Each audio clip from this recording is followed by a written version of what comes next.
आपण सगळे success, happiness, piece या गोष्टीच्या मागे धावत असतो.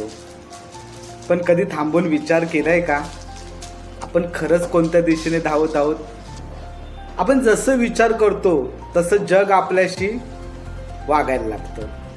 जर तुम्ही रोज स्वतःला सांगत असाल माझ्याकडनं काहीच होत नाही, माझं नशीबच खराब आहे, तर तुमचं मेंदूही तसंच मानायला लागतो.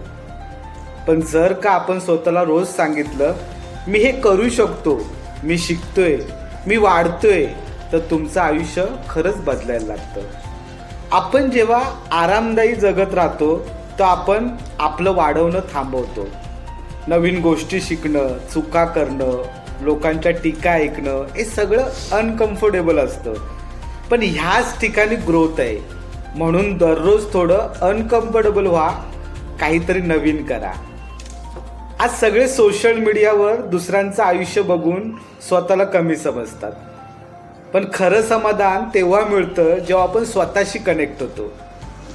आज आपण स्वतःलाच विचारूया, मला खरंच काय हवंय, मी कोण आहे? मित्रांनो, आयुष्य बदलण्यासाठी मोठी क्रांती करायची गरज नाही. फक्त एक छोटा विचार, एक छोटं पाऊल आणि आयुष्याची दिशा बदलते. जर हा विचार तुमच्या मनाला भिडला असेल तर हा व्हिडिओ शेअर करा, लाईक करा आणि कमेंटमध्ये लिहा, मी माझं आयुष्य बदलायला तयार आहे.